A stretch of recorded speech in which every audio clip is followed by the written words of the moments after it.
It's Wild and Wacky Wednesday here on Main Street Sports Today, presented by the Tennessee Orthopedic Alliance of Columbia. That is Wade Neely.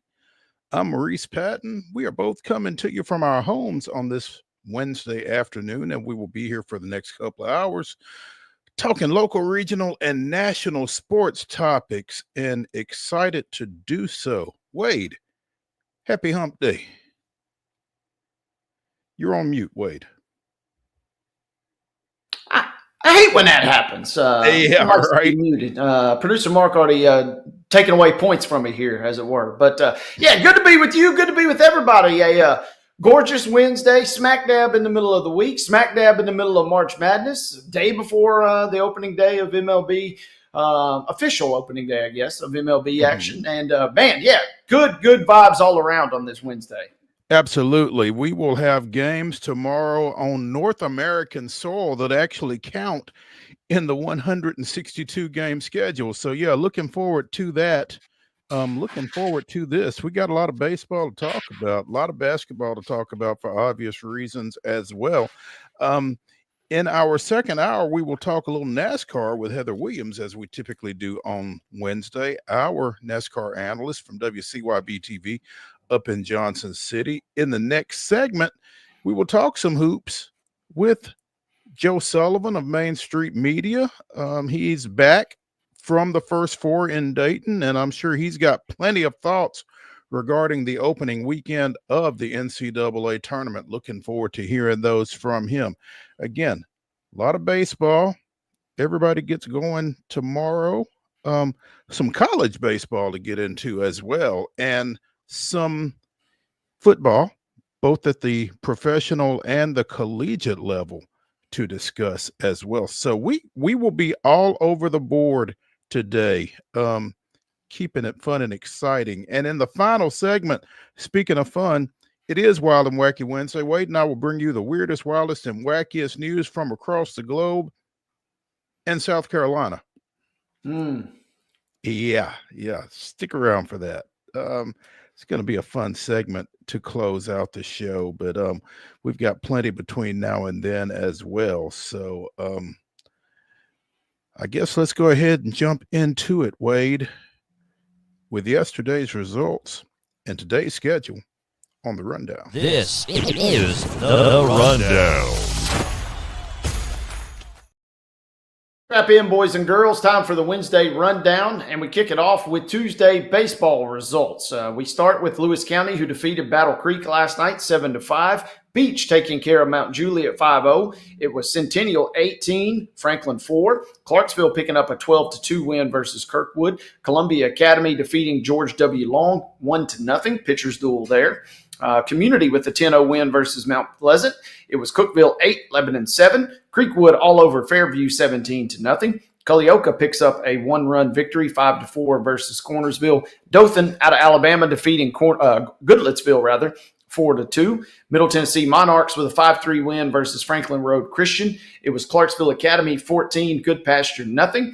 Dixon County with a 6-5 victory over Henry County. Laverne topping Smyrna 4-0. Lawrence County blanking Giles County 5-0. It was Marshall County 6, Murfreesboro Central Magnet zip. Nolensville with a shutout as well, defeating Brentwood 7-0. Oakland takes care of Marion Catholic out of Illinois 3-2. It was Page 4, Summit 3. CPA with a 17-2 win versus Pope John Paul II. Gallatin slipping by Providence Christian 1-0. Independence edging Ravenwood 6-3. Riverdale with a 10-2 victory over Gulliver Prep. That's out of Florida. Rossview with a 15-4 win versus Clarksville Northeast. Coming down the stretch, we see Lakeside, Alabama defeating Siegel 4-3. Columbia with a 1-0 victory versus Spring Hill. Sounding like a tight one there. Stop the presses, folks. Loretto is in the win column. The Mustangs take care of Summertown to even that series on the season with the 2-1 victory. Stewart's Creek with a 4-3 win versus Wilson Central. And Watertown took not one but two from York Institute, 13-2 and 3-0. coverage of that Columbia Central Spring Hill ball game, and it was a tight one, at mainstreetmurray.com, by the way. Be sure and check that out. Fun ball game. Softball action on Tuesday. Summertown with a 23-3 win over Battle Creek. It was Oakland defeating Blackman 5-3. Columbia Central falls twice down on the beach. Wicksburg, Alabama gets them 7-0, and Boaz of Alabama 6-0. The Bats didn't make it to the beach, sounds like. Cookville with a 14-0 win over Laverne. It was Eagleville 16, Cornersville 0. Hendersonville big over Gallatin 18-8. Tullahoma with a 13-3 win over Murfreesboro Central. Richland 12, Santa Fe 1, Lincoln County 17, Spring Hill 1, Lebanon 5, Stewart's Creek 1. Westmoreland with a 7-4 win over White House Heritage. It was Smyrna 6, Wilson Central 1. Loretto edges Zion Christian 8-7. Loretto 8, Zion Christian 7. On the pitch, Gallatin doubles up Merrill Hyde in a big crosstown rivalry there. 2-1 the Green Wave. Riverdale with a 2-1 win over Lebanon. It was Rockvale 3, Oakland 2. Blackman defeats Siegel 2-1, and Stewart's Creek 2, Smyrna 0. In flag football action in Rutherford County, Murfreesboro Central falls twice, 21-0 to Siegel, 12-6 to Oakland. Siegel rounds things out with a 14-0 win over Oakland. On the ice, and we'll talk about this one a little bit more here in just a bit, the Predators over in Carolina pick up a 3-1 win over the Hurricanes. And in the association, I did not expect this based on the score that I saw before halftime. Memphis 140, Utah 103. Picked up a nice win. Depleted Grizzlies roster somehow scratched their way to 140 points last night. Let's go to today's schedule, folks, and let's start with baseball action. Got a game getting underway here in just a little bit at 3:30 as South Hills out of California is at Riverdale. Hopefully the Warriors are good hosts to our visitors from out of town. But not too good. But not too good. You're right about that. Getting into 4:30, first pitches now. Nolensville at Brentwood. You can also see John Overton at Brentwood Academy. Pope John Paul II will be at CPA. And Oak Park River Forest out of Illinois versus Gallatin at a to-be-determined location. Lane, Illinois is going to meet Spring Hill at 4:30. Page and Summit will tangle at Summit this evening. Let's go to 6 o'clock now, and we see Eagleville at Fayetteville. Laverne is at Smyrna. Wilson Central is traveling to Stewart's Creek. 6:30 first pitches for Ravenwood at Independence. Oxford out of Alabama versus Oakland, and Chicago Hope at Siegel. And finally, 7 o'clock action. Hendersonville is at Green Hill. Beach is at Mount Juliet, and Houston County is going to meet Spain Park out of Alabama. Softball action this evening, light slate, but should be some good ones. At 4:30, you can catch Franklin at John Overton, and at 5 o'clock, Station Camp is on the road at Greenbrier. And in lacrosse action tonight, 6 p.m. showdown between Hillsboro, who is on the road at Green Hill. That brings us to the end of our Wednesday schedule. And ladies and gentlemen, that concludes your Wednesday rundown.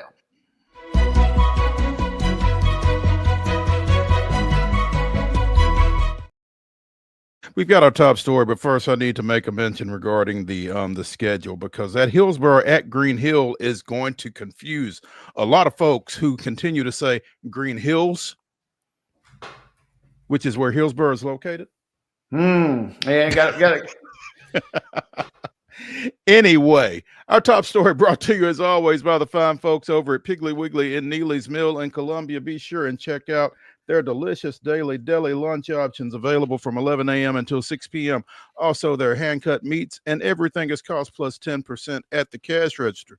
Piggly Wiggly, Neely's Mill, Columbia, bringing you our top story. And we told you we were going to talk a little bit about the Preds with their road win over at Carolina last night. I've seen 3-1 and I've seen 4-1 as the final on that ball game. I'm sorry, on that hockey match.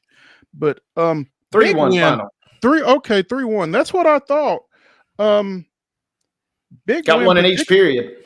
Big win for UC Soros in particular, the 200th of his career in nets, as he saved 34 shots. Luke Evangelista with a pair of goals, and again, the Preds with a 3-1 victory, giving them a sweep of the season against Carolina. That'll be something for the Predators to take with them into the offseason. Hey, we at least own Carolina. Yeah, knock off a quality team. And, man, I was just talking with the biggest Nashville Predators fan in the city of Pulaski, and that's my sister. And she mentioned, hey, this is what Nashville does. They beat the good teams and they lose to the bad teams. Don't always beat the good teams. Don't always lose to the bad teams. But it certainly feels like they've picked up their fair share of victories versus teams that have something to play for, I guess is one way to put it. And Carolina is right there in that conversation. And so Nashville does what Nashville does, kind of just when you think you can count them out. The second team in terms of points in the Eastern Conference, playing at home, doesn't matter. Nashville got them. That was a good win for the boys. That is a good win for them. Again, a good win for UC Saros as well, the 200th of his career. He is the sixth Finnish-born goalie to reach 200 wins, a list that also includes at the top former Predator Pekka Rinne with 369 wins in goal. So nice company that UC is keeping in that category there. Again, 34 saves in the win, and Nashville, playing out the string, but at the same time showing a little gumption coming down the stretch, I guess. So that's huge for them. Trying to end a not so great season on a fairly good note. Be nice to keep the vibes rolling for Nashville. And we've mentioned it a time or two, but I did mention my sis. She's pumped for tomorrow night. Yeah, you got the Blues coming to town. Yeah, Nashville's playing well, but Jelly Roll Bobblehead Night is going to go down. And it should be exciting if you're a Preds fan. The big man is set to make an appearance. I believe he's going to do a small performance, and you can get that bobblehead if you're one of the first 10,000 in. So a chance to get a little double dose of good magic. You get a little bit of the Jelly Man, and you get to see Nashville try and take down the Blues, yet another team that's trying to make their own little run here in the Western Conference this time. Yeah, and as you like to say, Wade, you would certainly hate to not win on Jelly Roll Bobblehead Night. No. We already had Keith Urban. We already had Tim McGraw. I got to go back and pull the records on that, but hopefully they're good, and hopefully they've taken care of business. And, yeah, Jelly Roll himself would be a little upset. As big of a diehard fan as he is of his local teams, I feel like he'd be a little disappointed if the guys didn't come out and play like they're capable of tomorrow night. Michael Bunting getting the other goal for the Preds in that 3-1 victory last night over at Carolina. I'm trying to pull up a John Glennon tweet from earlier because it seems that the Predators have made a move today. If I can find it. Waived a couple of guys, I think. Mark Delgaizo and Kiefer Bellows both waived today by the Predators. I'm not quite sure what the significance of either of those moves is, but they have both been waived this morning. So happy trails, right? Don't know anything about either one of those guys, but in theory, when in doubt, trust Barry Trotz. You would think he's got some sort of plan. So I'm gonna leave it up to the big man. Hopefully those moves are the right ones. Oh, no doubt. He's, even in the struggles of this season, you tend to kind of believe in him and what he's got going on, both short and long term. So we'll see how that works out. Predators back at it tomorrow night at Bridgestone against the Blues. Jelly Roll Bobblehead Night. Get on out there. Check them out. Let's take a break here. Hey, real quick, Mo, Delgaizo, man, I'm looking at the line now. That's tough. He had 2 assists last night. So at least he went out on a good note. I guess he's got some video to show to somebody. Hey, I can still play a little bit. So, yeah, that's interesting timing. Yeah. Okay. Let's take a break here on the Wild and Wacky Wednesday edition of Main Street Sports Today, presented by the Tennessee Orthopedic Alliance of Columbia. When we come back, we'll be joined by Joe Sullivan at Globe Sullivan on Twitter or on X as we talk a little basketball. Stick around.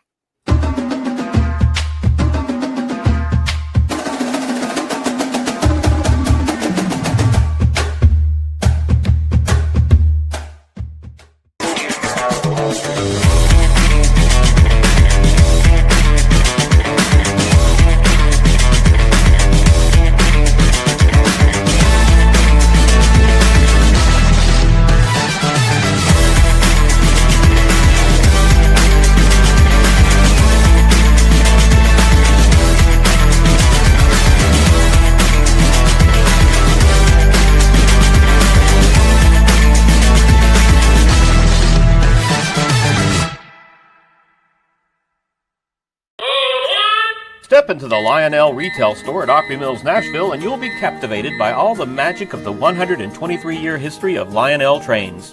Whether you're already a train enthusiast or just getting started, Lionel will energize your love for trains. NASCAR fan, come check out your local Lionel station to learn all there is to know about model trains and die-cast NASCAR collectibles. Visit nashville.lionel.com or call 615-455-9399. Custom Stone Handler supplies over 600 distributors and suppliers with quality stone products. Along with River Stone, we produce and distribute over 100 building, landscape, and other bulk products. Our goal is to provide quality products, service, and partnerships to ensure our customers' success. We firmly believe that the measure of any person or company is how they treat other people and customers. Give them a call at 931-490-4990 or visit CustomStonehandlers.com.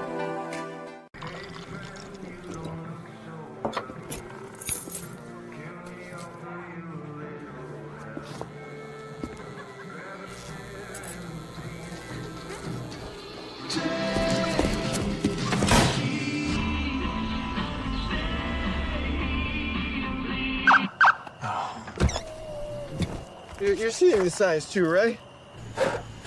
What signs?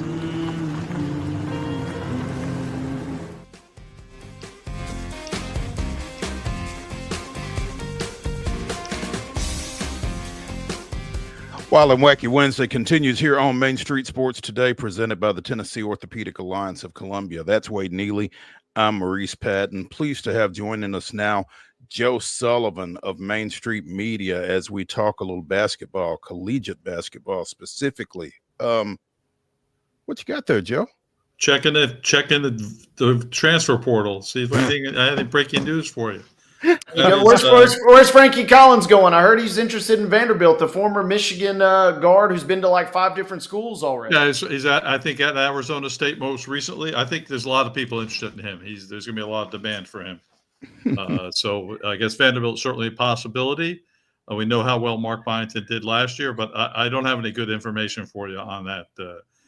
But verbalcommits.com, if people are interested in the transfer portal as a sport unto itself, that is the best website. When you call it up, then you click on transfers, and they will say like 5 minutes ago, 6 minutes ago, 1 hour ago, you find out. So it's pretty up to date when these names officially go into the portal. You will see intentions on X or Twitter, but when they really put in the official paperwork, it goes on verbalcommits.com. That's very interesting. And I saw an interesting name that apparently is either intending to go into the portal or has actually entered, Joe. Darren Boyd, who transferred from Lipscomb last year to the College of Charleston, is now back in the portal. Yeah, I saw that too. And he, of course, he tore his ACL late in his season at Lipscomb 2 seasons ago, and then he was able to get on the court after Christmas and was starting for them. And but still, when I saw him, not the same player. I thought the injury was holding him back. So often with these ACLs, I think as you guys know, we get one of your good sponsors to talk about that. That you voice over, Mo, that orthopedic group. We can get them to talk about how maybe next season, maybe Darren Boyd goes back to being the player he was at Lipscomb. What if he came back on the rebound? Yeah, stranger things have happened, obviously. I mean, Yeah. we've seen that before, both on I'll the tell you men's what I and know on the for women's sure. side. Lenny would take him. There you go. And we talked to Rick Insel last week from the boys state basketball tournament over at MTSU. Programming alert, he will be our Throwback Thursday conversation tomorrow. But one of the things that we talked to Rick about was former MTSU point guard Courtney Blakely, who had left, went out to Arizona, came back. And one of the keys to that situation is, I guess, relationships and what terms both parties leave things on, I guess. And for you to say that, Boyd would be welcome back at Lipscomb, it probably speaks well for both he and the Lipscomb program, just like, Cab coming back to MTSU was, really a tribute on both sides of that equation, I think. And Justin Porter, MTSU, went into the portal, never committed anywhere else, and came back. And he's in the portal again, by the way. Yeah. So, I guess the moral of the story is just because you're in the portal doesn't necessarily mean you're leaving. Yeah, I think we can say that. But I think it's more often than not, you are leaving. Yeah. I love this site, by the way, Joe. We're up to 1,500 prospects, basically 1,494, and you can filter it by as many as 500 at a time. So thank you for giving me something to go through for the next 6 months here. I tell you what, Monday I was on that site. I was on Twitter. Just Monday was really a hectic day, I think, for a lot of the transfer portal. It was pretty crazy. And you get these. So I'll just. This is the most. I'll call it strange. So my alma mater, St. Joseph, Philadelphia, has a very good point guard, Xavier Brown, and he could transfer anywhere. And he on Twitter, it shows up. He posts something on Instagram, but someone put it back on Twitter too. And all it is a bunch of white sheep, and in the middle is a black sheep, and that's it. There's no text. It's just all the sheep and one black sheep. So what the heck does that mean? There you go. Very, very. And I think the other funny thing I saw, the other funny thing I saw on Twitter was a Providence fan, where he had a refrigerator magnet, and he was filming a video with his refrigerator magnet, and there's pictures of 3 Providence players on the refrigerator magnet. And he takes a Sharpie and he goes, crosses one out, crosses the middle one out, and then crosses the one on the right out. Yeah, I was trying to get producer Mark to pull that one up. Not sure if he was able to or not, but yeah, it's just very funny. Yeah, you pretty well did it justice by describing it there. But yeah, the portal is certainly a big part of what's going on right now. Typically, though, most of the guys that are in the portal, I say, are athletes whose seasons are over with. One exception is Michigan's Justin Pippen, who announced that he would be going into the portal as well as the Wolverines get set for a Sweet 16 matchup this weekend. I just don't know how you do it. Do you know it is Karis Bilal from Vanderbilt was a freshman this year, didn't play much, and Vanderbilt lost in the NCAA tournament, and it's like 5 minutes later he was on Twitter saying he was going into the portal.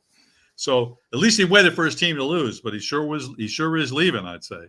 Yeah, and Pippen's kind of been trending that direction. He didn't even travel with the team out to Denver, so writing kind of on the wall. He'll be missed, but this is the game we play, right? 1,500 prospects to go through, and they all got to end up somewhere.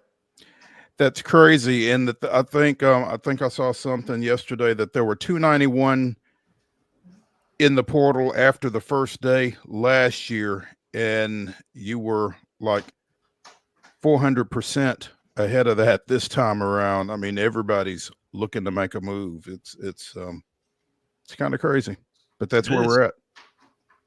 And locally, I would say if I'm who's announced. We mentioned Justin Porter's probably. That's an important player.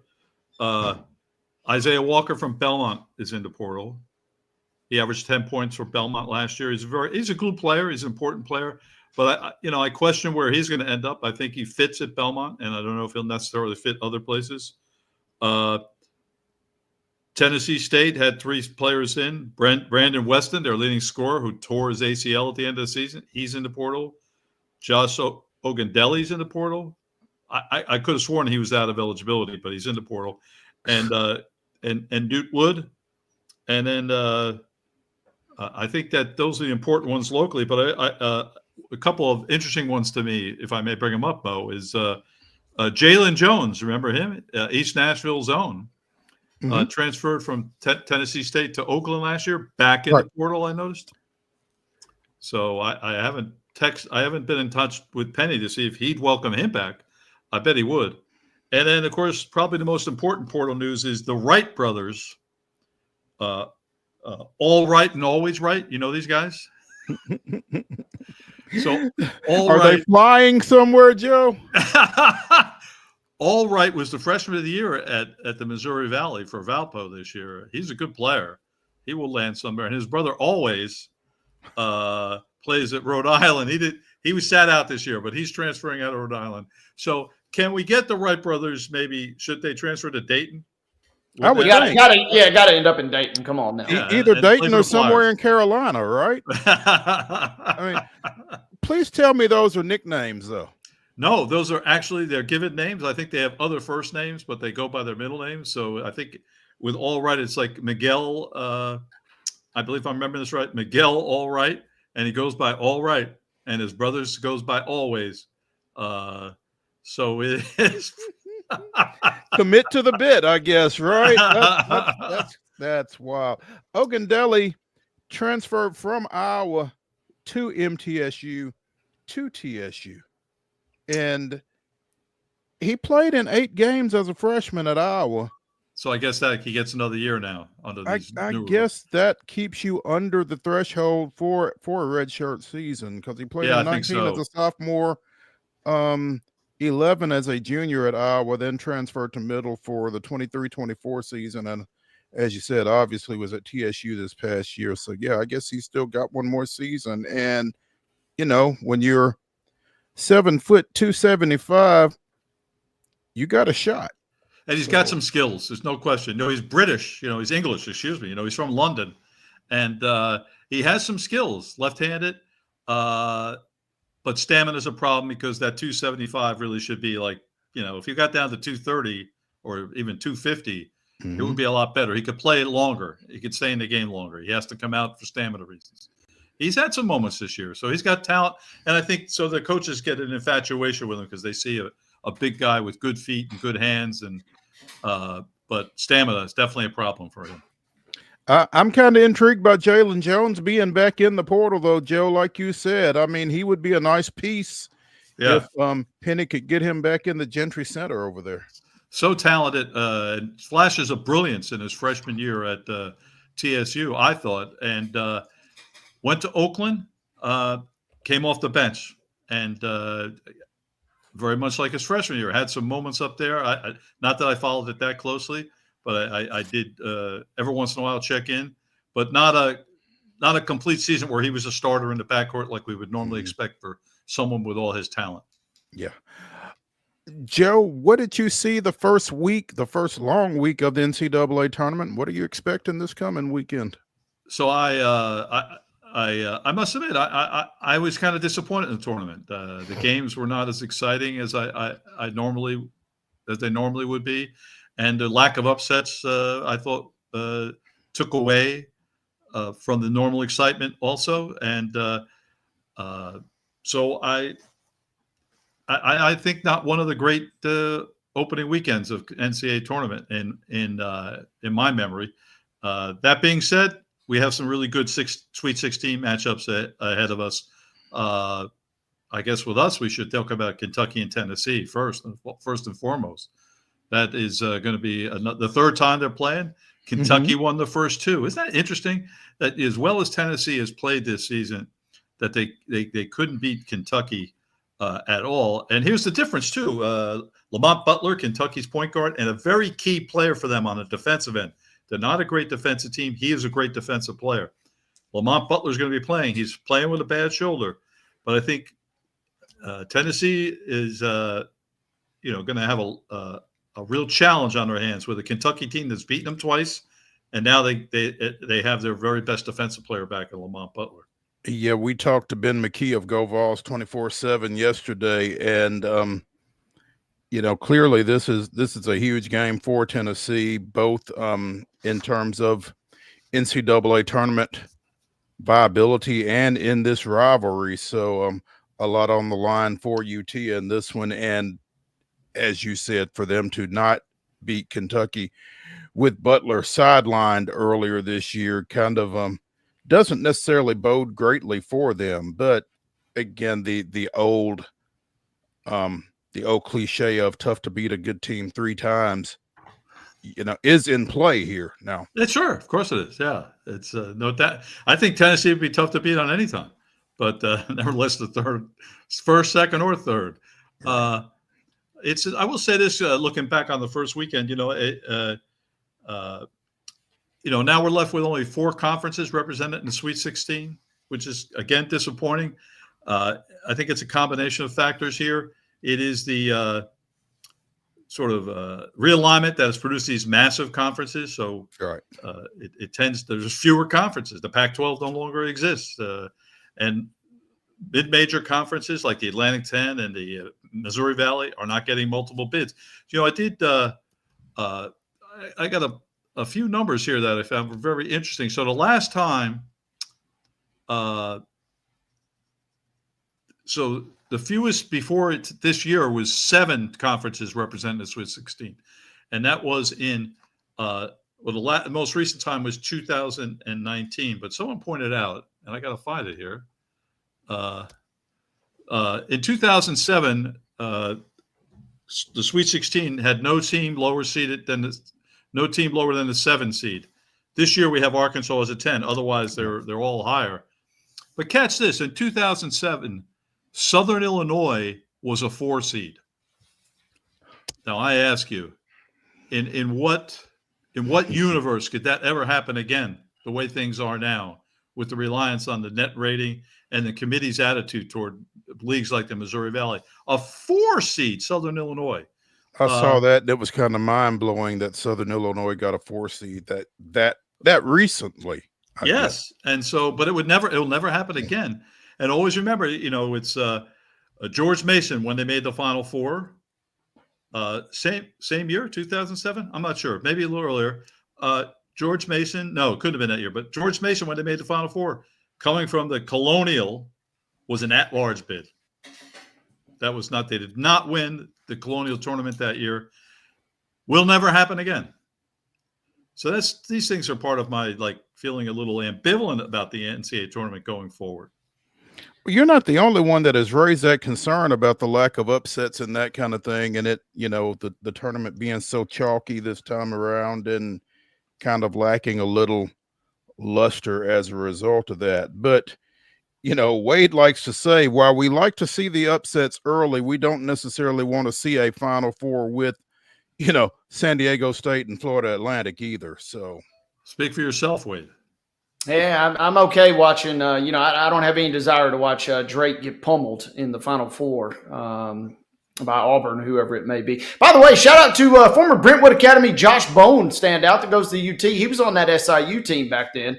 So they had a little local flavor back on the squad. And I just don't I love the upsets, and yes, you love the thought, but yeah, it really doesn't do much for me when you get to Saturday and you get to Sunday and the games get thinner and thinner, and then you tune in to watch whoever it is, UCLA from years gone by, and they just absolutely throttle UNC Wilmington to stamp their way to the Final Four. I just kind of don't like that as much. I like the upsets the first round or two, but I don't like them as much late. That's why I feel really nice that we're talking about the little engine that could in Arkansas, the team with all that Tyson chicken NIL money, and Calipari, the little guys, finally getting their shot on the big stage here. It feels good. That's the real household feel good story of this. Yeah, everyone feels sorry for John, right? Yeah, exactly. Poor little fella.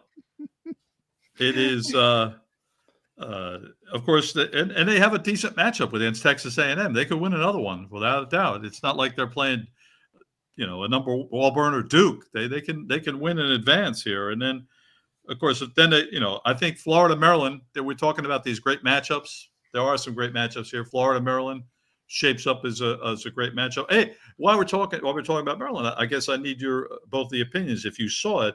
On the winning basket by Derek Queen, did he walk or did he not walk? I'll defer to Wade on that. He walked, but I'm okay not calling it. How about that? All right, well, I was so desperate for a buzzer beater, and I listened to an interview with Scott Van Pelt, who lives and bleeds Maryland, and he was saying he said what I felt when he let the shot go. I said, "Oh my God, that is the ugliest shot. It is going to miss by an absolute mile." But Black Baby Jokic knew what he was doing, and he banks it off the glass. I thought he was going straight for the rim, and I said, that is the ugliest shot that you could ever throw up in this situation. But kissing it off the glass and getting the win, I would have felt cheated as a fan if they had called that. And SVP pointed out there were some travels that CSU got called early or did not get called for earlier in the game. So I don't know. It kind of balances out. By the letter of the law, probably a travel, if you want to ask me, gun to head. Yeah, Gene Steratore turned himself into a pretzel trying to say it wasn't. But look, it's okay. It was a great shot, as you said, shocking and a great moment. So I'm okay with the travel not being called too.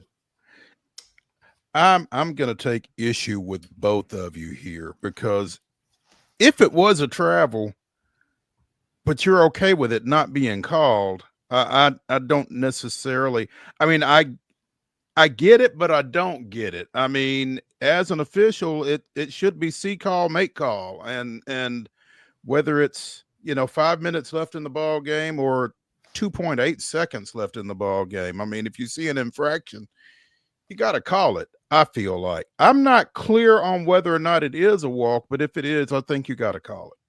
So I would say, Bo, the egregious factor comes in here. Like, how obvious was it? Well, and it wasn't.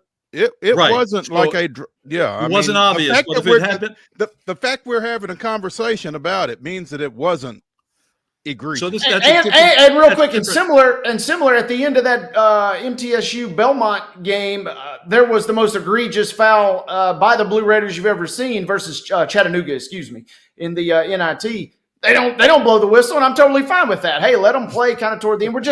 We're used to it, right? It helped the Blue Raiders force an extra overtime. And I'm okay with that. If Michigan had been called for a travel, I'd be, cursing the gods above. But as it is, let it slide, man. I think if it was really egregious, it needs to be called, Mo. So I guess I'm going to play both ends here. I'm usually not wishy-washy like that. Wouldn't be called at the next level for Queen. That is for sure. No, it wouldn't even be a conversation at the next level. No. Joe Sullivan of Main Street Media joining us here on Main Street Sports Today, presented by the Tennessee Orthopedic Alliance of Columbia, talking a little basketball, a little NCAA. I'm going to get into a subject that I know is near and dear to Joe's heart. Oh, boy. Dan Hurley did not go out quietly Sunday after the two-time defending champion Huskies fell to Florida in the second round. And I guess basically it's just Dan Hurley going to Dan Hurley, right? Yeah, for those who don't know, he was recorded walking off the court, and someone decided to address the Baylor team that was ready to play the next game. And he says, I hope they don't you like us, using the F word. Mm-hmm. And I mean, how much of a bad sport can you be to begin with? It's just so unacceptable. It's just, as we talked about him before, he's a petulant child. He really has to grow up. And but besides that, the reporter who filmed that was from a TV station in Florida, I think, in Charlotte. Excuse me. Sorry, mm-hmm. Charlotte. And the the information guy, the PR guy for the Connecticut team, first told him to like erase it, get rid of it, and then he said, "I'm going to ruin your life," which I don't think he could ruin the poor reporter's life. But I mean, what? So his name is Bobby Mullen, the UConn guy. He has apologized. We should get. I don't know if you guys heard that. Yeah, he apologized to the reporter. And the reporter accepted it. So we have to accept that too. If the reporter's accepting it, but not a good look for UConn all around to begin with. Bobby Hurley. Excuse me, that's his brother, Danny Hurley. He's been around long enough to know that you're in a public area like that. It wasn't a public area. It's a restricted area, but there's a lot of people who have access to it. It's just not the teams. I should phrase it that way. The fans can't be down there, but certainly media workers of all sorts can be down there, and he knows that. And so if he doesn't, then he's just a smart basketball coach and not a smart person. I don't think it's a matter of knowing or not knowing. I just think that my question with regard to Dan Hurley is how many of these episodes, how many of these incidents are the powers that be at UConn willing to indulge? I mean, at what point are they having conversations? And I mean, we wouldn't know, obviously, but is any of that behavior being addressed on any level? So I'll say this. I'm going to be, I don't know if either of you are embarrassed about your family at times. So I'm about to tell you, I have a brother who's a UConn fan. So I'm going to have to admit that he lives up in Connecticut. And so we've been texting back and forth about this. And he said, Joe, no one up here cares about this. They're getting ready to build a statue of the guy. If they had won one more title, the statue would be up at the end of this year. They went on a run the last 2 seasons that may not ever be seen again the way they dominated. And then he turned down the Lakers to stay. Yeah, I mean, he's a hero already. I don't know, short of, doing something really, criminal, it feels like he's as good as long as he wants to be there. So I think my brother's got it dead on. They don't care. Yeah. I'm afraid you're probably right. And it's UConn, right? We're not talking about this massive powerhouse in a lot of other sports, football especially. He is, other than Gino, of course, he's the biggest man on campus, so he kind of gets to call the shots. Jim Moore Jr. is not out here really, he's just kind of sulking in the corner. It feels like UConn kind of, rightly or wrongly, however you want to phrase it, kind of has to live with this because they have had such success. Wait, congratulations. Remember the UConn football coach's name. I hope that's right. I knew he was the coach. That's right. That is accurate. I went zero fact check there. That was off the dome. Joe, besides Kentucky, Tennessee, what game jumps out at you out of the Sweet 16? Don't we have to ask Wade how he feels about Auburn, Michigan? We have to ask that. Hey, Michigan is playing with house money. It should be fun. And if tickets weren't $550, I'd be sitting down on Friday night checking that one out. You kind of got to salivate. I hate to do this as a Michigan fan, but first time ever, we just talked about Tennessee and Kentucky meeting for the first time ever in the NCAA tournament. If Michigan can beat Auburn and if Michigan State can slip by Ole Miss, that would be their first ever meeting. Michigan has played Ohio State in the tournament in that Elite Eight during that famous run to the Duke Final Four, which I guess technically is erased from the Michigan records at this point. But I digress. But yes, I think Michigan can hang with Auburn. They're probably not going to win if Auburn shows up and plays like they played for the first 3 quarters of the season. But if Auburn shows up and plays like they kind of did the last 2 weeks, whether it's playing with their food or just injured and kind of just out of sync, Michigan can beat this team. Dusty May's got the magic in his boots in the month of March. You're right. Auburn has regressed. I mean, they're still terrific. They have regressed. And luckily, they've regressed from such a high enough level that hasn't really hurt them to this point. Yeah. So it makes them vulnerable in my mind. And Michigan is capable of it. Absolutely. Those with 2 big guys.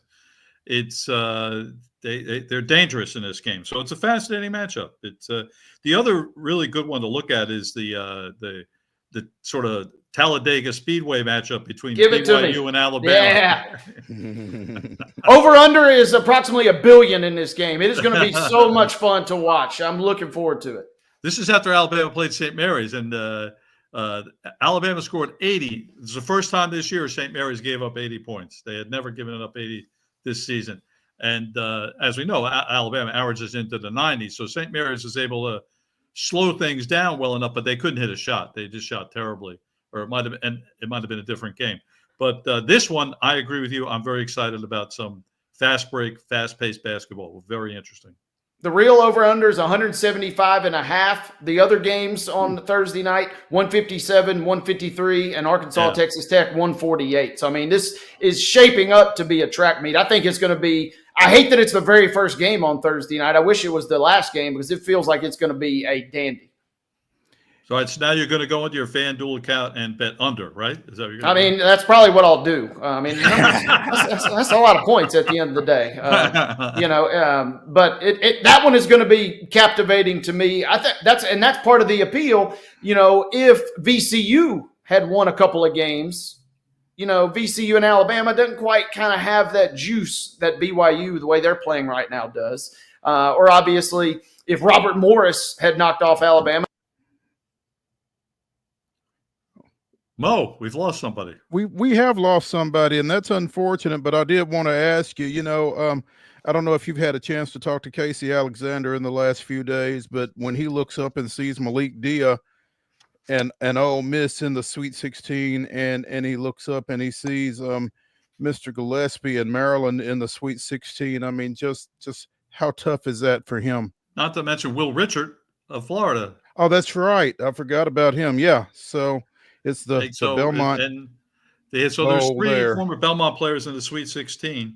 And it's I have not talked to Casey about it, but knowing Casey, he's happy for them. But imagine if they were still all in Nashville, those three, maybe Casey would be in the Sweet 16 with that group, huh? Quite possibly. Joe Sullivan of Main Street Media joining us here on Main Street Sports Today, presented by the Tennessee Orthopedic Alliance of Columbia. Joe, as always, we appreciate it and look forward to seeing you next week. Thanks, guys. Always a pleasure. Thank you, Joe. Let's take a break here on the Wild and Wacky Wednesday edition of Main Street Sports Today. When we come back, we'll talk a little bit more basketball. Stick around.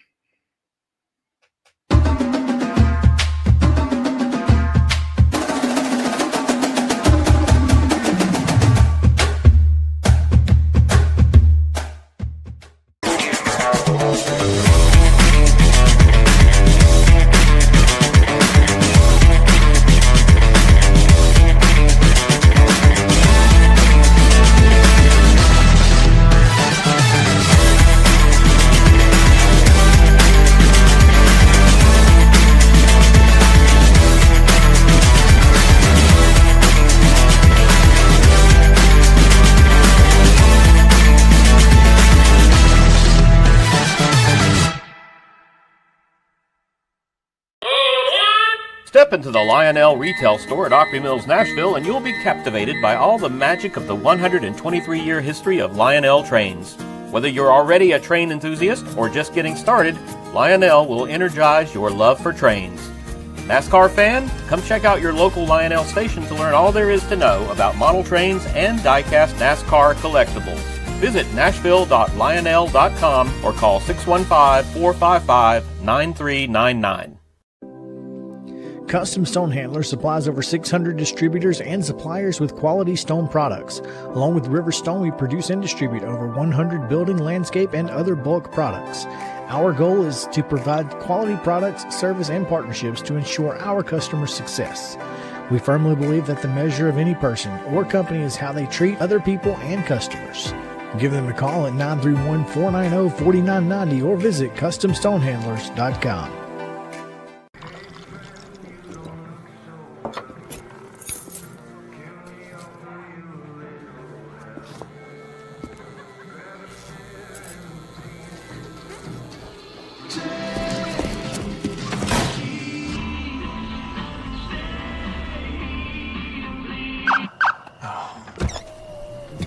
You're seeing the signs too, right?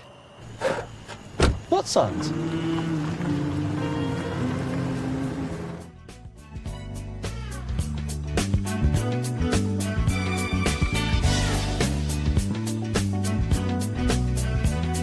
Wild and Wacky Wednesday continues here on Main Street Sports Today, presented by the Tennessee Orthopedic Alliance of Columbia. That's Wade Neely. I'm Maurice Patton. We just talked with Joe Sullivan of Main Street Media regarding the impact of the transfer portal on college basketball, and it's just not just on the men's side. As we discussed with Chip Walters yesterday during our MTSU segment, Tamia Scott has apparently entered the portal. Vanderbilt got a scare yesterday because there were reports that Camille Pierre was heading toward the portal.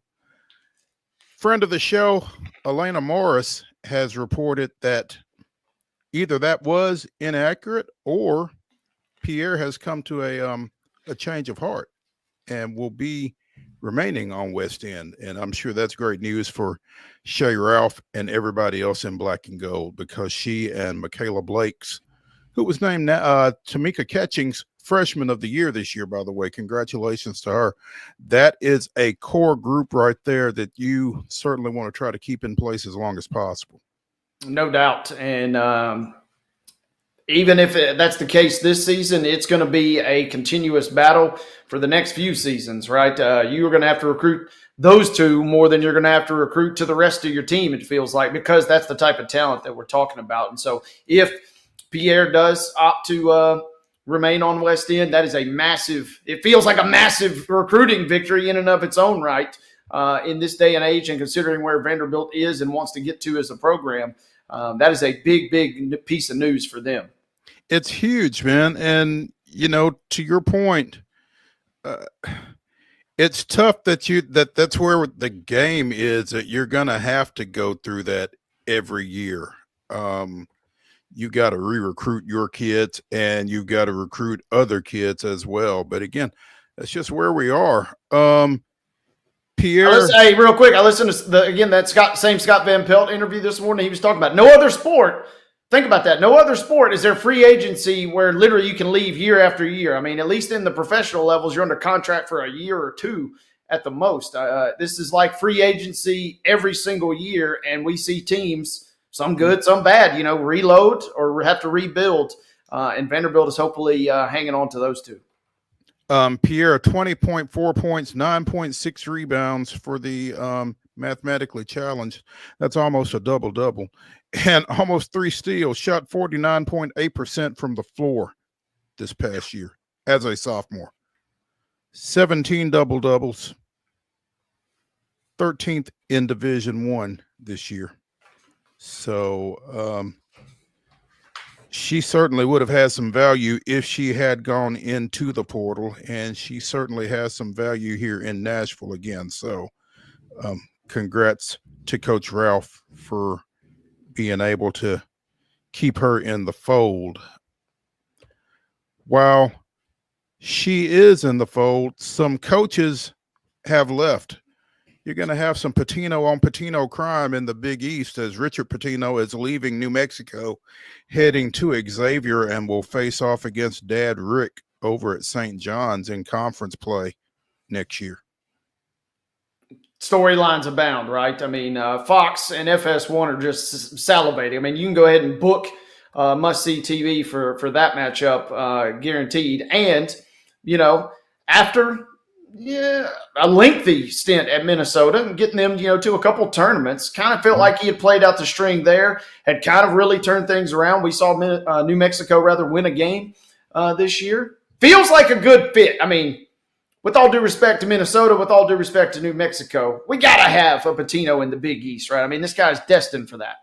Yeah. And this is a guy who was in pretty high demand. Apparently Villanova and West Virginia were also in conversations with the younger Patino. He settles on Xavier. Guess he likes Cincinnati a little bit better than Morgantown or Philly, huh? Yeah. Like I said, it just feels like a natural fit. College basketball is just destined, it feels like, to have Patino on Patino. We've already saw, a 2025 revisit of Calipari and Patino. Give me Patino. I mean, this will get regular season ratings next year. This will be fun. And Xavier, obviously, is not just a slouch of a program. This, to that point, is the most established program. New Mexico, pretty solid program in its own right, but on a higher level now for Xavier. They've had some success. Still have never broken through to a Final Four, which is kind of crazy to think about. But bringing him in, this is a big stage for a guy that has really kind of shown some promise. Once Patino opted for Xavier, I guess West Virginia chooses to go in another direction. They pick off Ross Hodge from North Texas after the Mean Greens run in the NIT here. So the Mountaineers have filled their vacancy. Well, wait a minute.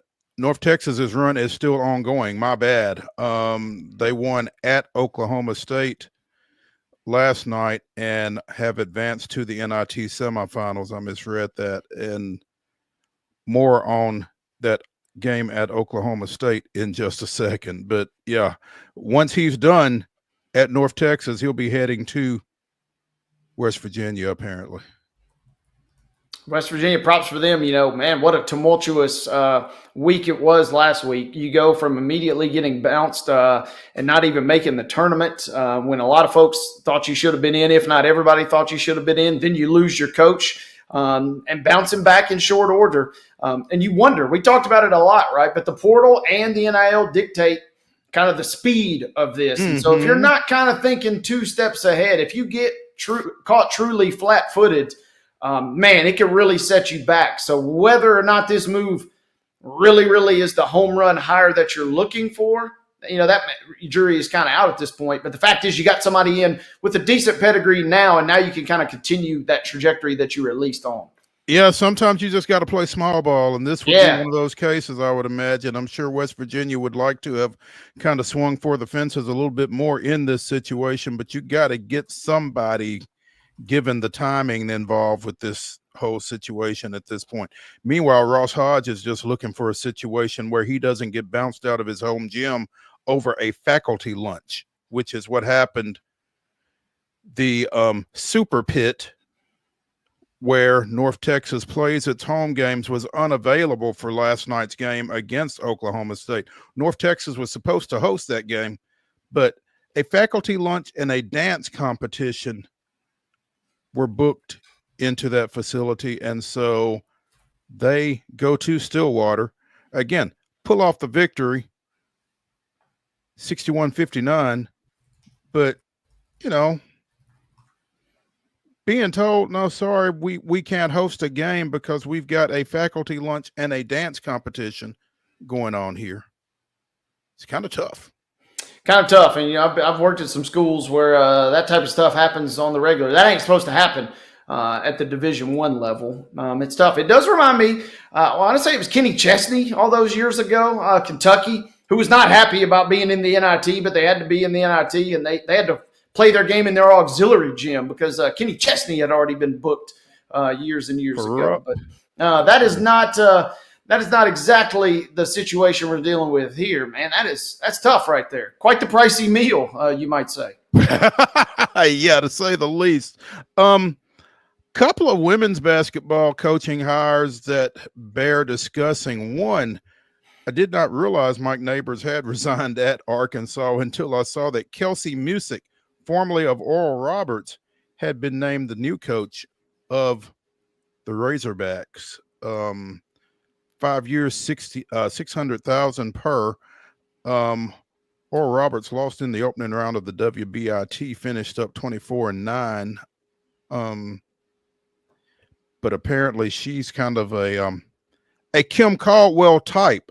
Promises a high octane offense coming into Fayetteville. Previously, she had been at Tulsa and at the NAIA level before that, but again, certainly on the rise there. And welcome to the SEC, Coach Musick.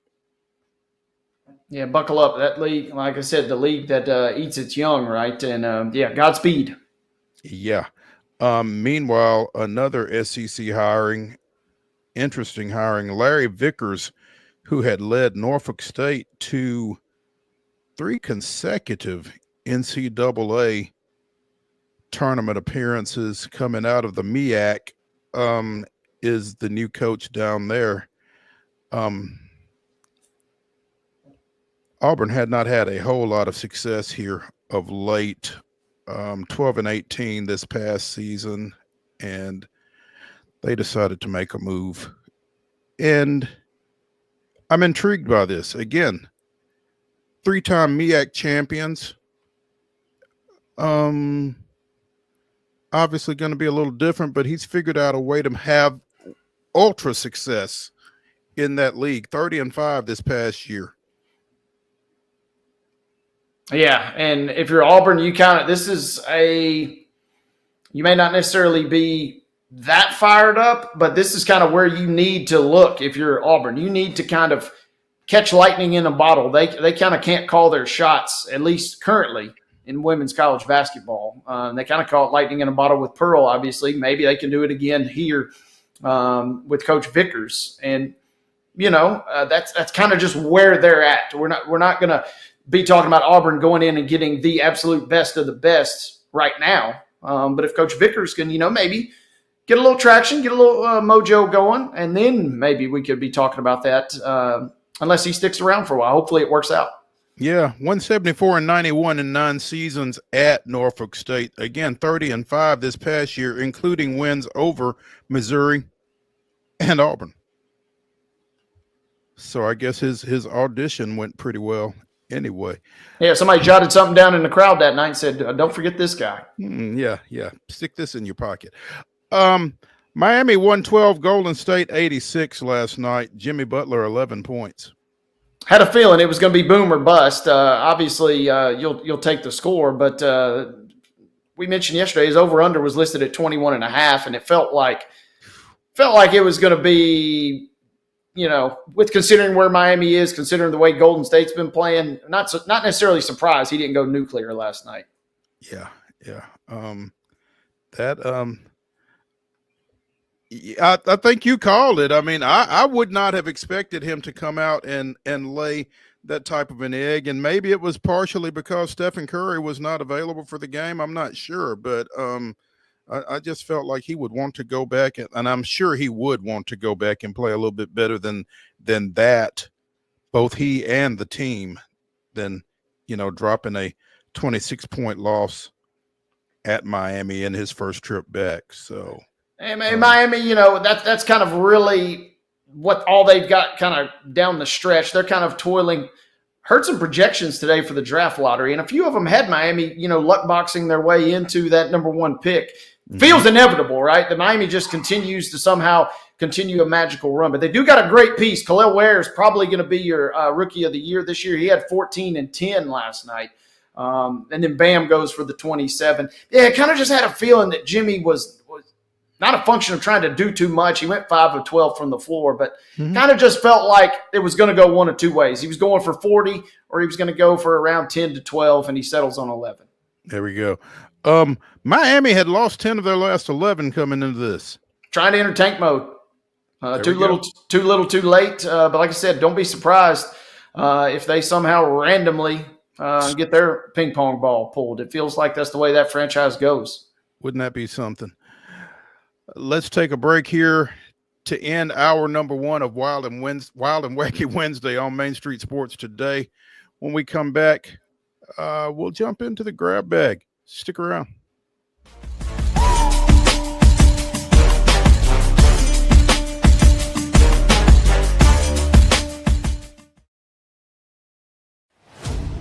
Only in Smashville are opponents welcomed with some good old-fashioned Southern hospitality. We'll give you a hand, cheer you on. You suck! It's all your fault! Hey, we'll even leave a light on.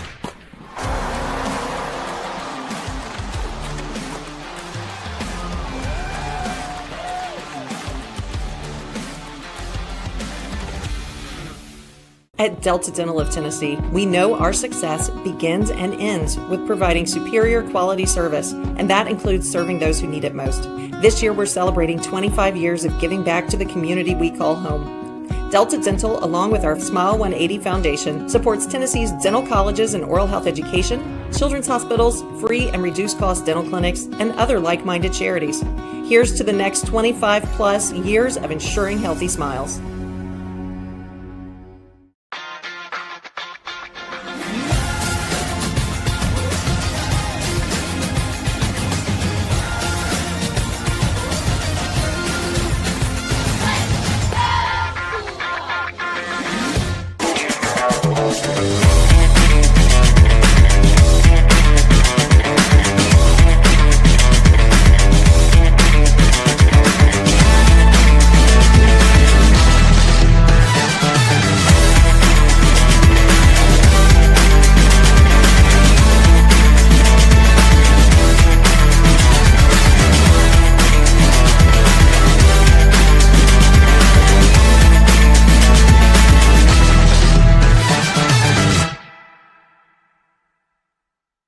A game without a crowd is just a scrimmage.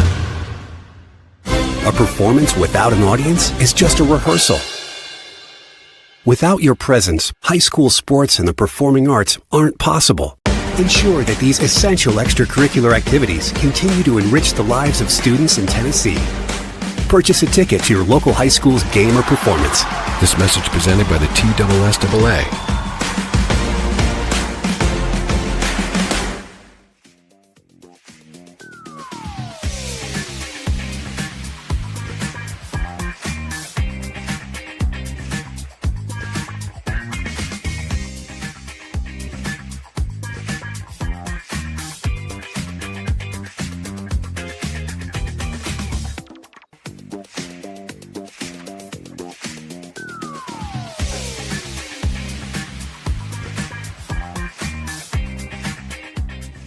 Hour number 2 of Wild and Wacky Wednesday begins right now here on Main Street Sports Today, presented by the Tennessee Orthopedic Alliance of Columbia. That's Wade Neely. I'm Maurice Patton, and great news apparently for Mookie Betts, which means great news for Dodger Nation. Mookie played in the Freeway Series game yesterday against the Angels, went 0 for 3. Played on defense for 5 innings, put 3 balls in play, no strikeouts. But, the big news is he was on the field, which a couple of days ago was not expected to be the case. That mysterious illness where he dropped almost 20 pounds and was not able to hold solid food down, there was some real concern most immediately as to whether or not he would be in the lineup for opening day against the Tigers. Obviously, that wasn't the only concern, but that was the biggest concern. Well, not even that. It was a concern whether or not he was going to be able to play on opening day. He seems to be really blowing that off. He told reporters coming off the field prior to that game on Tuesday, "I feel great, guys. Awesome, normal." So, in all likelihood, Mookie's going to start against the Tigers tomorrow. And, I mean, that's great to hear, obviously, for a number of reasons. Yeah, they great for the Dodgers as a team and, the on-field capacity. Great for them for the rest of the season, hopefully, in terms of availability. But, yeah, more than anything, just that was a weird and kind of scary story. So, good to know that Mooks has got it kind of back to normal here.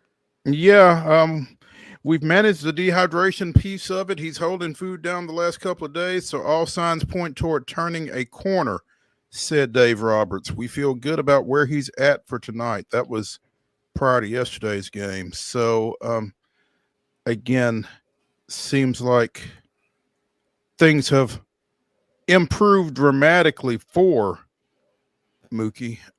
Again, no real indication as to what the situation was that created all of that. But he is expected to be in the mix and in the starting lineup tomorrow. So good for him. Jordan Montgomery will not be in the starting lineup for the Diamondbacks tomorrow or at all this season. The late free agent signee last year, who drew the ire of team owner Ken Kendrick, who called his signing a horrible decision after he compiled a 6.25 ERA last year. Well, you won't have to worry about him, Mr. Kendrick, because he's going to have Tommy John surgery. Jordan Montgomery out for the season. And, this is a guy that some people were kind of thinking that Atlanta should be in the mix on and maybe an off-season trade, but that didn't materialize, obviously. And maybe, sometimes some of the best moves you make are the ones you don't make. And I guess this would be one of those. Again, 32-year-old Jordan Montgomery going to miss the upcoming season after undergoing Tommy John surgery soon. And this is a guy who's, been solid over his career, just did not pitch very well last year, obviously. 6.23 ERA, opponent's batting average of 312 in 25 starts, while making 22.5 mil last year. So, and you wonder, if some of that was, if this is maybe lingering, if something was bubbling beneath the surface last year, because you're right, it does not seem like last year was really reflective of what we saw, especially for him during the Rangers run to the World Series a couple years ago. Yeah. Houston getting a little juice here heading toward opening day.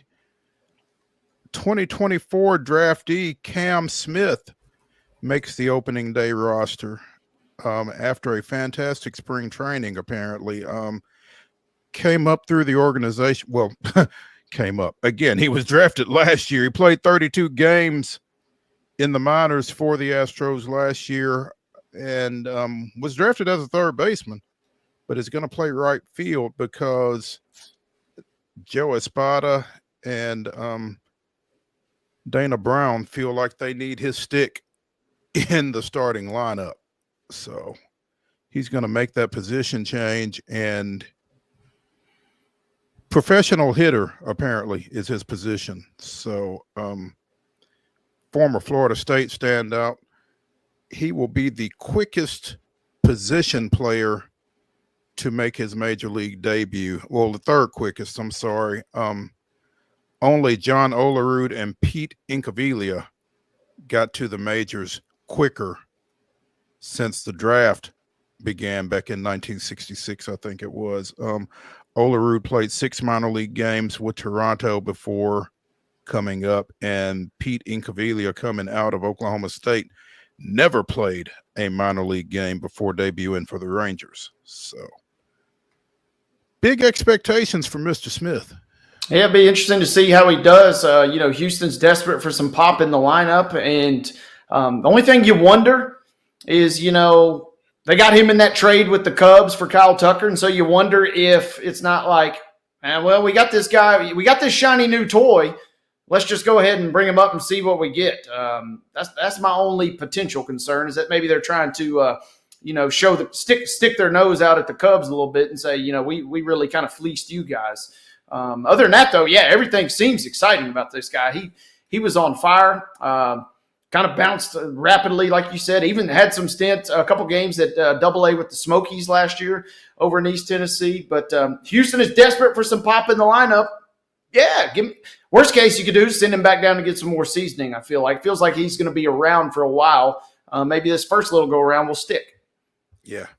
It's pretty exciting stuff for a kid that young to be making his major league debut, and with everything that goes with him. Again, high draft pick by the Cubs, included in that Kyle Tucker trade, and comes over and just kind of forced Houston's hand with his performance in spring training, obviously. So, yeah, sometimes, hey, he may not be your long-term option for the rest of this season, but sometimes, wins are wins, and you got to start winning as soon as possible. And so maybe if a guy's swinging a super hot bat, he's going to get sent back down at some point, but you might as well ride the lightning while you got it.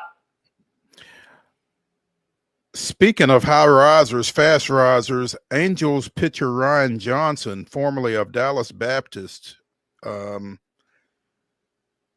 was also a 2024 draftee. He did not pitch in the majors. He did not pitch professionally after being drafted last year, but he is going to break camp with the Angels.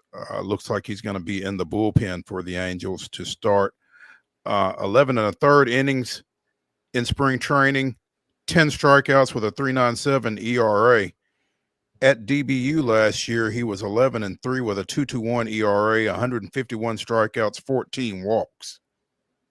So we've talked about Dallas Baptist at various points on this show. Talking to Chip Walters, among others, they've got one of the top programs in the country. And the Angels have, I don't want to say rushed guys to the majors, but they have certainly pushed guys up quickly. The first debut from each of the previous 3 drafts, the 21, the 22, and the 23 drafts, were with the Angels.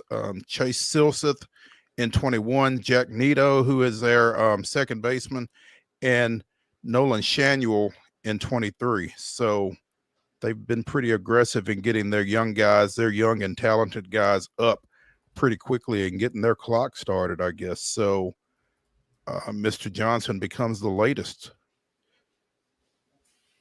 We thought Christian Moore might be in that category as well, the former UT infielder, but he has been assigned to the Rocket City Trash Pandas, where he finished up last year. So Christian not making it up just yet, but it feels like, again, given the Angels' track record with their young, talented guys, he's going to come up at some point this year. Yeah, you would think, right? I mean, and same deal with Ben Joyce. I mean, it seems like they just fast-track these kids for whatever reason. And part of that's obviously the Angels hadn't necessarily lit the world on fire, so you might as well get some sort of tape on them and see if they can be a part of your future. But yeah, it certainly feels like Moore is not necessarily long for Madison. No, not at all. College baseball, we were talking just a second ago about Cam Smith out of Florida State. Seminole shortstop Alex Lodisi, Lodisc, walked off Florida last night with a grand slam in an 8-4 victory over the Gators. How about hitting a grand slam to walk a team off and to cap a cycle? That's about as good as it gets. First, your arch rival, too. I mean, what more could you ask for, man? Woof. You checked all the boxes with one swing last night if you're Alex Lodisi. So congratulations to him. Seminoles improving to 21-3 with that victory. They scored 5 runs in the 9th, including the walk-off grand slam. Florida State's first walk-off homer since 2022. Florida State's first cycle since 2019. So big performance there by another guy who's probably going to be drafted pretty highly out of Florida State, looks like. So nice college baseball note there. Another college baseball note, Arkansas, the latest midweek victim.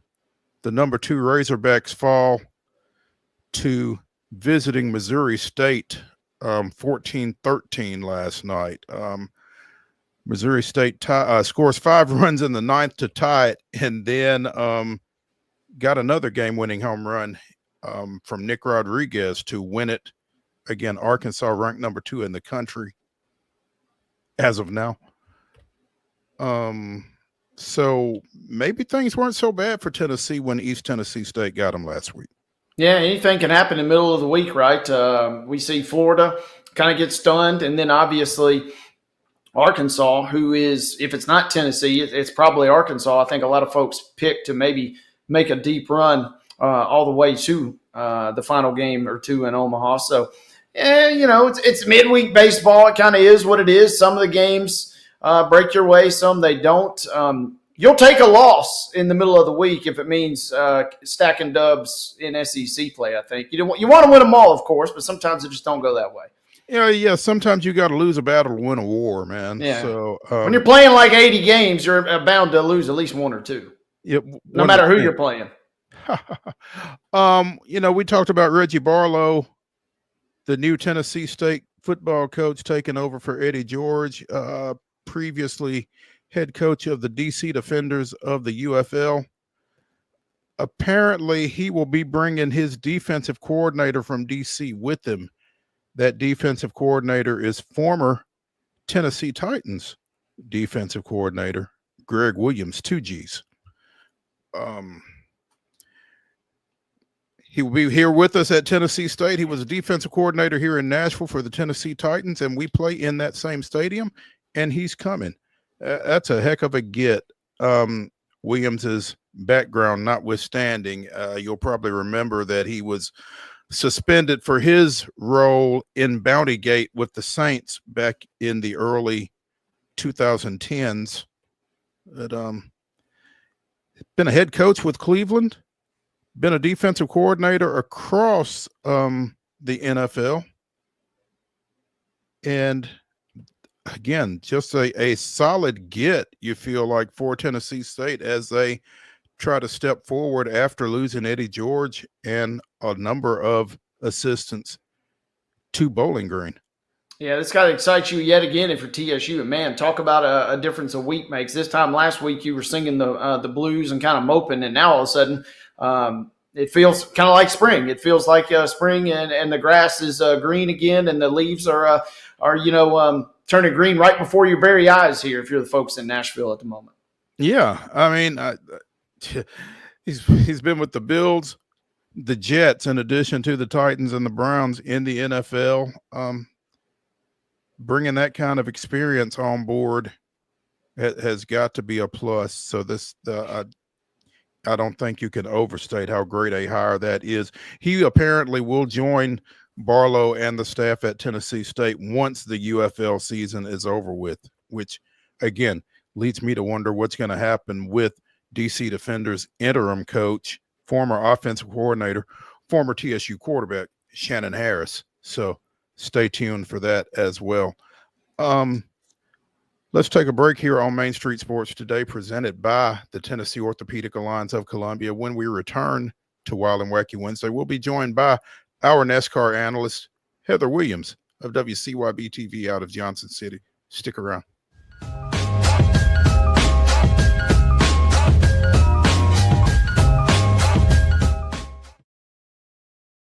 Hi, I'm Riley, a certified physician associate here at Premier Foot and Ankle Centers of Tennessee. We have a couple locations, Murfreesboro, McMinnville, as well as Franklin.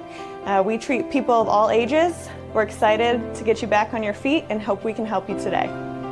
Call us today to schedule an appointment. We look forward to seeing you. Because here at Premier Foot and Ankle, we believe that the journey begins with happy feet.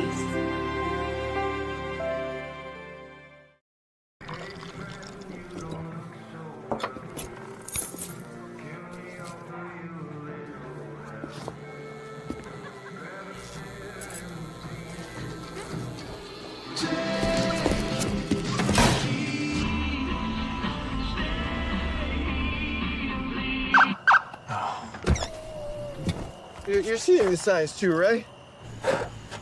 What signs? Jones & Lang Sporting Goods here in Columbia has been outfitting teams, officials, and anybody else from T-ball to college for 50 plus years. Be sure and check them out at 931-388-8060 or online at jonesandlang.com. Jones & Lang Sporting Goods, the look of a winner. Zion Christian Academy, zioneagles.org or 931-388-5731. You can schedule your appointment. Go tour their campus. It is beautiful over there, and you're definitely going to want to see it. Again, it's zioneagles.org. Give them a call, 931-388-5731, and schedule your tour today. Piggly Wiggly, located in Neely's Mill Shopping Center, is Columbia's locally owned and operated Cost Plus 10 grocery store dedicated to serving the community with low prices and smiling faces. Piggly Wiggly offers fresh, hand-cut meats daily, as well as daily hot plate lunches from their deli counter. You're certain to see smiling faces and a helping hand when you're here at Piggly Wiggly. Come by and check out our fresh produce, high-quality meats, and more. Down home, down the street, we'll see you at the Pig.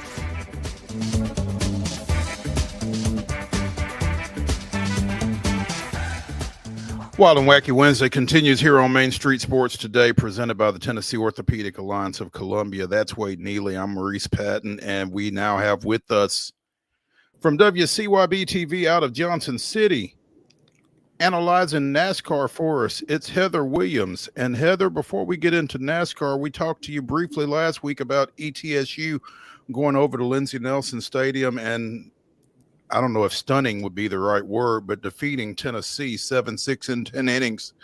I know you got to be excited about your Missouri State Bears going to Fayetteville last night and picking up a 14-13 win at Arkansas.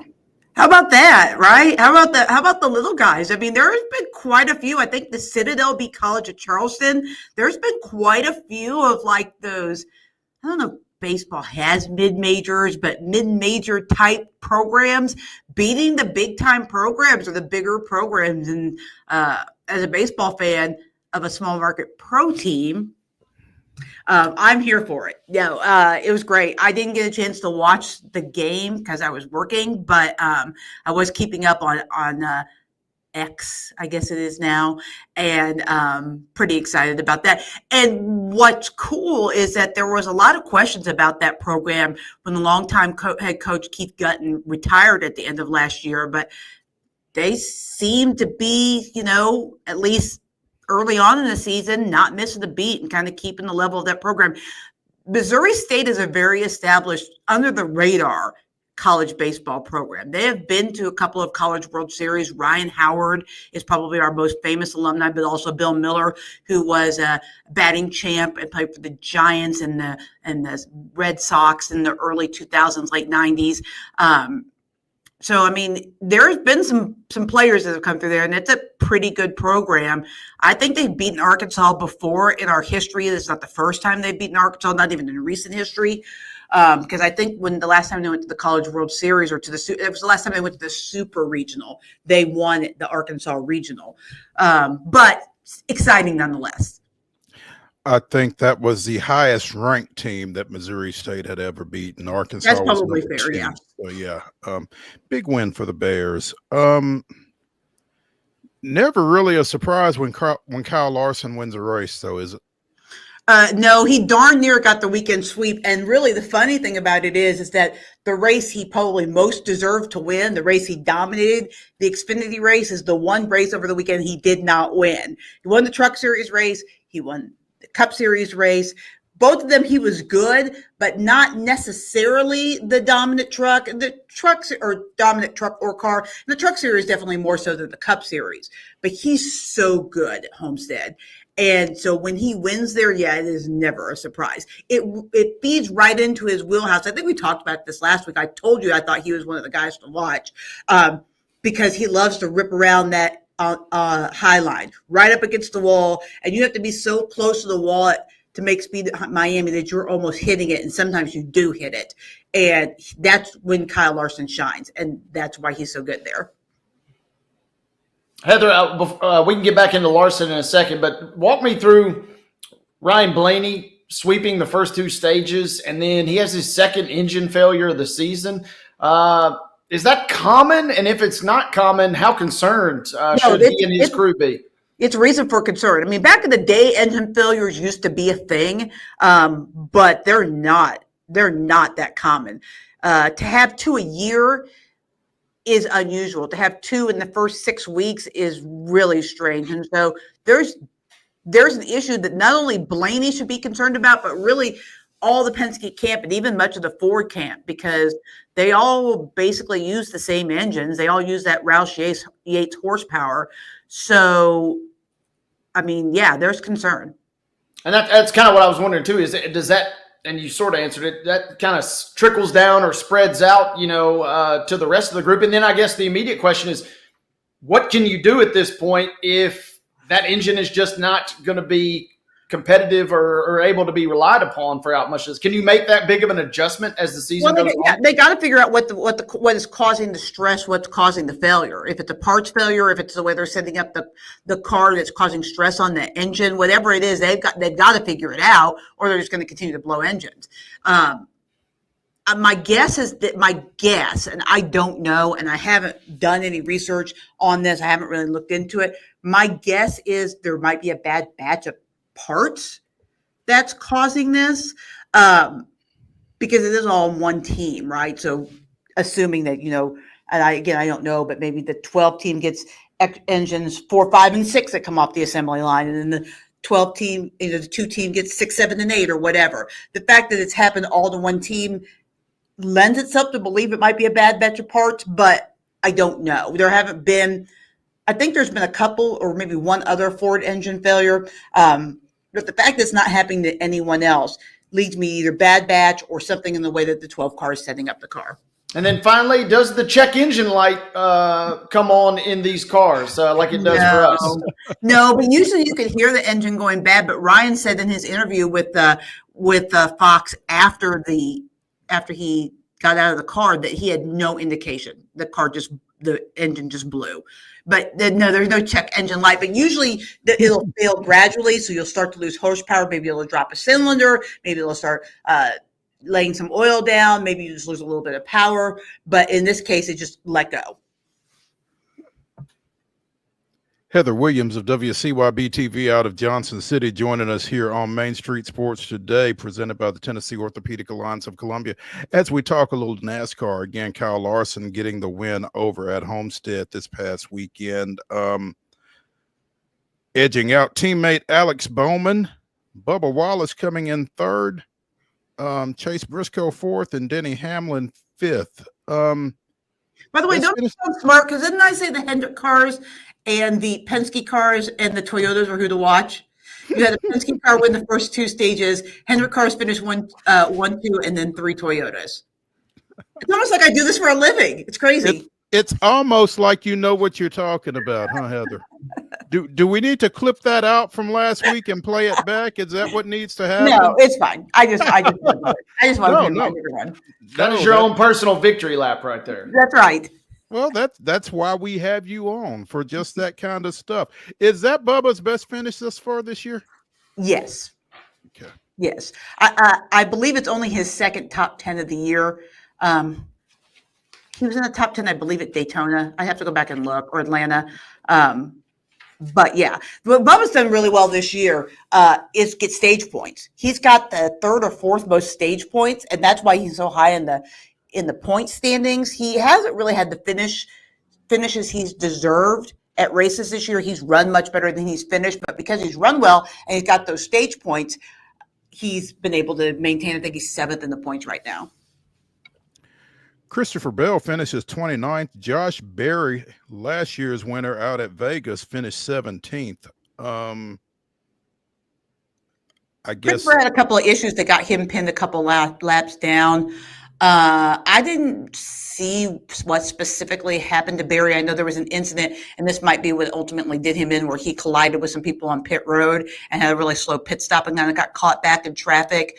But I don't think that's real reason for concern for either one of them. They both run well all year, and you're going to have races where you just have a bad day. It's how you mitigate those and how you make the best out of them that makes you a championship contender.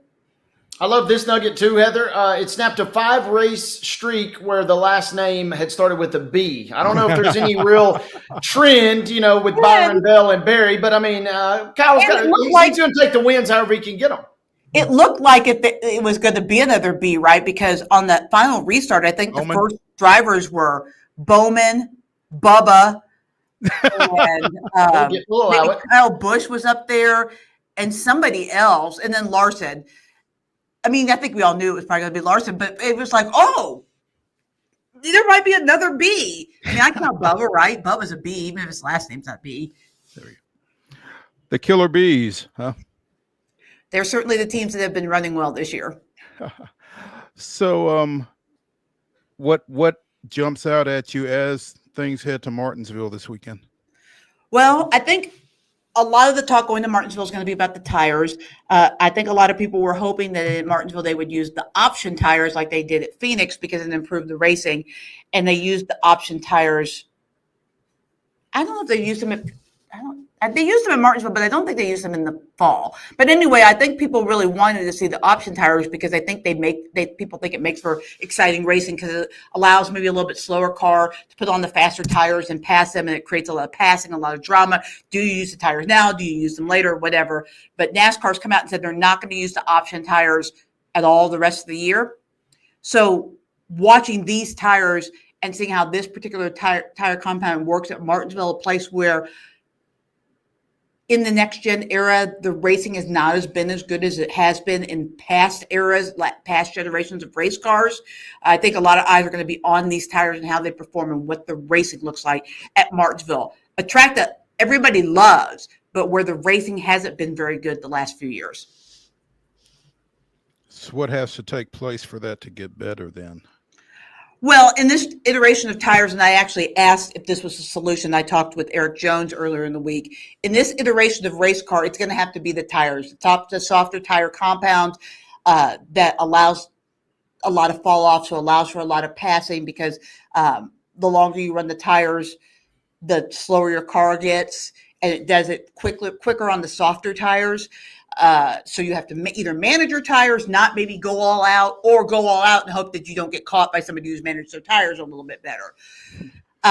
So it's just finding the right tire for Martinsville. So we'll see this week if they have to feel like they found it to not have the option. So we'll see if that's actually true, because weather plays so much a part in that too, that sometimes you think you found something. Bristol last year, and the tires were way too soft and they were falling off after 30 laps, and it was a crazy show. It was entertaining, but the drivers hated it. It was actually kind of tough for them to manage the tires and without blowing them out and having accidents. You don't want that. You don't want them quite that soft. So we'll see what they bring to Martinsville this year and see if they found that sweet spot. What have we seen this season, Heather, that gives you a feel for who might be able to be successful at Martinsville? Is there anything in particular, or is there anything at all? I mean, the closest would be Phoenix, but it's Martinsville's like half the size of Phoenix, not quite half, but it's smaller than Phoenix. But that's a flat track and a shorter track. So I guess maybe Phoenix might give you an idea who's going to be good there, but you kind of know, because the guys that are good at Martinsville, regardless of the tires, regardless of the generation of cars, because Martinsville's not a track where aero or speed pays as much into it. It's more about the tires and about the driver, because it's a short track, it's flat. There's not a ton of room to pass, so you have to maybe nudge someone out of the way or use a little finesse to get them out of the way. So the guys that are good at Martinsville are good at Martinsville. So the guys that are good at Martinsville are Denny Hamlin, William Byron, Ryan Blaney, Joey Logano, Alex Bowman's got a win there. Bubba is very good there in the truck series. He's been okay in the Cup series there, but usually at Martinsville, it's the same usual suspects, regardless of car. Heather, I got to ask, why is Martinsville known as the Augusta National of racetracks? How did they get that nickname, or what is that a just nickname in your mind? I guess I'd never heard that. I'm guessing hey, it's on Wikipedia. It's got to be true, Heather. Come on. I mean, I guess maybe because it's one of the oldest racetracks, one of the most storied racetracks. I probably wouldn't personally make that comparison. And like I said, I've never heard that, so I don't know where the comparison comes from. But my guess, and maybe somebody out there listening actually knows the answer, but my guess is that it's because it's one of the oldest and most storied racetracks in the sport. I mean, that makes sense, but and yeah, they may just have a good PR team trying to tap into some free master. Everybody's thinking Masters right now, so maybe I've always heard the paperclip. Yes, and then of course everything about Martinsville is the hot dogs, which totally unpopular hot take there. Martinsville hot dogs are trash. They're trash. I hate them. Not just overrated, but trash, huh? I mean, they're just weird little hot dogs. Okay, first of all, they're red. And whatever you can imagine you're going to put on a hot dog, they put on this thing. And it's too much. It's too much for me. Like, you don't need mustard slaw and chili. Like, you don't need all that on a hot dog. Or mustard slaw and barbecue or something like that, right? Yeah. Honestly, also incredibly unpopular hot take. I only like two things on my hot dog, either barbecue sauce or ketchup, which I know everybody's like, ketchup, you're a weirdo. But yeah, that's it. Give it to me pretty basic. I like to kind of keep it basic myself, and I'm not a big slaw fan either, so that probably lends to that. But I'm basically a mustard, and if cheese is available, cheese. But that's all I want on my hot dog. Yeah. And I'm pretty wary of a lot of hot dogs. Going back to a TSU game that I covered at what is now Nissan Stadium, and we'll just leave it at that. We can all draw our conclusions. It's a hot dog. It's mystery meat to begin with. You're rolling the dice. You can draw your own conclusions. And sometimes you don't have to go to Vegas to gamble. You probably got a pretty good chance of drawing the right conclusion. Heather Williams of WCYB-TV out of Johnson City joining us here on Main Street Sports Today, presented by the Tennessee Orthopedic Alliance of Columbia. Heather, as always, we appreciate it. Happy opening day to all who observe. Who do the Royals have tomorrow? Got the Guardians. And, I know that spring training is not an indicator of what your season's going to be, but given the way the season ended last year for the Royals and the way they played in spring training, I'm about as hyped for a Royals team that I've been since probably 2015. Well, great. I'm happy for you. Maybe I'll be over in a week, but right now, that's where we are. I think that's where everybody is, right? Hope springs eternal, opening day. Are you guys going to make it up here? Are you guys going to make it up here for the Braves? Oh God, we have to sleep between now and then. I don't know. If you can put us in touch with some PR people, it certainly wouldn't hurt. I mean, the thing is that Major League Baseball's running the show, so I don't have it. I don't have any. Oh, you got nothing, huh? Okay. Yeah, I got no people. Right. Hey, as long as you bring the sunscreen, August 2nd on a speedway watching baseball, or if you got to hide away for some air conditioning, then we might talk. Yeah, I also got nothing for that either. Okay, we'll table that. We'll table that for now then. All right, we'll have this discussion closer to the date. Oh yeah, we'll definitely revisit. Heather, we appreciate it. Look forward to talking to you next week. All right, see you guys. Thank you, Heather. Let's take a break here on Main Street Sports Today, presented by the Tennessee Orthopedic Alliance of Columbia. When we return to Wild and Wacky Wednesday, it'll be time for Wild and Wacky Wednesday. Wade and I will bring you the weirdest, wildest, wackiest, and most wondrous news from across the globe and South Carolina. Stick around.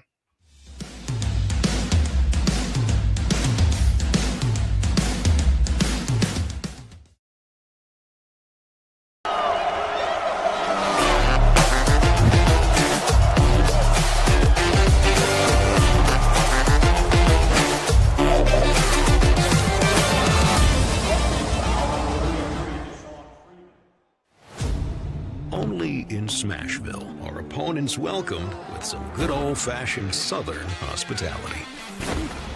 We'll give you a hand, cheer you on. Hey, we'll even leave a light on.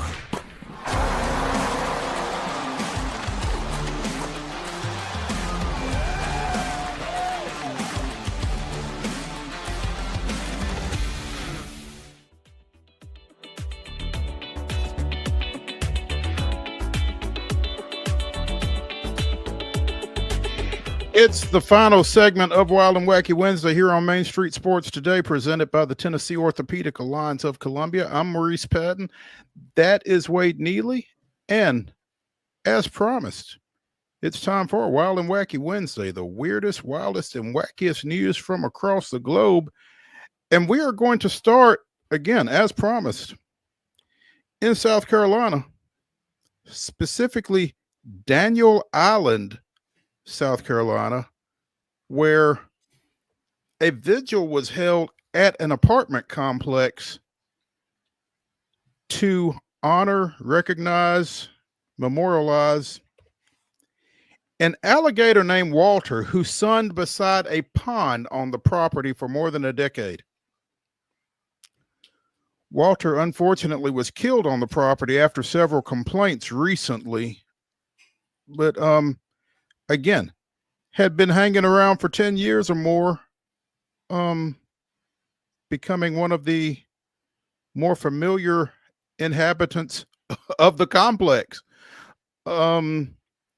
Rebecca Cole, who organized the vigil, said that people with pets and children could walk right past Walter and not be bothered. Now, I don't know that I'm going to test that theory, but he was a piece of the community. Even though he was a cold-blooded animal, we all loved him, and it tore us all up. Alligators are a threatened and federally protected species, but state law allows permits to be given to kill or remove them if they threaten people. At least 6 people have been killed by alligators in South Carolina in the past decade. Apparently, the complex had been issued a permit the last 2 years to remove an alligator, and property managers said Walter's death followed state law. News about his passing can be distressing, and we sincerely appreciate your understanding. Dwellers in the complex have been asked, in the future, please continue to abide by posted signage about not feeding wildlife, including alligators. For everyone's safety, if you observe displaced wildlife in our community, please do not interfere. So, Walter the alligator, may he rest in peace. Yeah, tough way for Walter to go, right? I mean, I got a couple questions. Why not just move this guy, right? Is my first thought. Why we got to go out and just slay my man right there? And then I know the South Carolina-Florida rivalry runs deep and all, but come on, this is taking a little too far. But then my second question is, how do you think the people that were complaining felt, and did they even go to that vigil? You know, somebody was amongst them dozens that was there that had narcoed on Walter a little bit here, and they're standing, kind of amongst everybody, just looking around all nervous like. They were probably one of the ones that filed the complaint. So I don't know how you get to this level. I feel like we've done so many stories on animals getting rehomed on this show alone. And why does Walter have to pass? That's tough.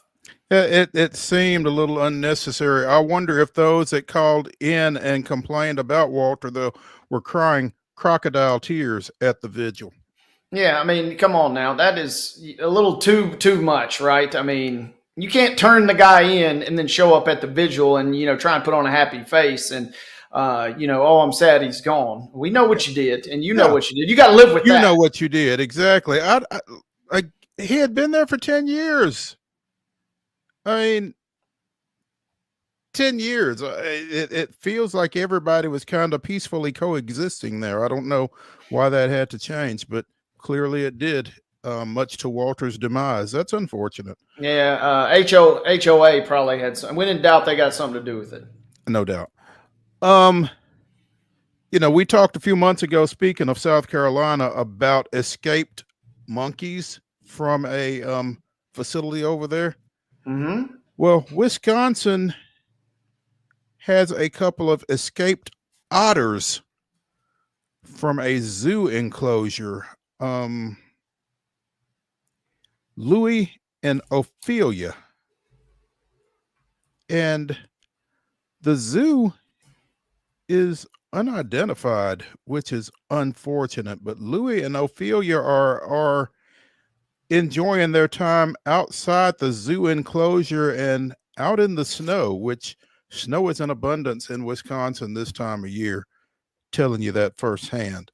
But the 2 North American river otters escaped through a small hole that they enlarged in a buried fence, and their flight was quickly noticed by zookeepers on their morning rounds.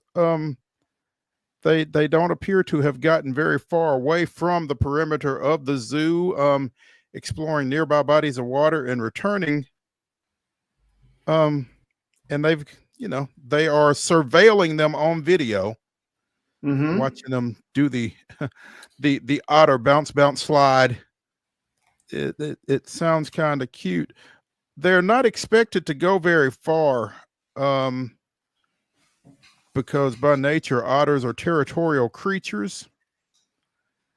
This particular species is native to the area and capable of surviving with the local ponds and streams offering food and shelter. Louis and Ophelia. I just realized. So this is these are the two characters from Trading Places, right? I think Aykroyd and Jamie Lee Curtis.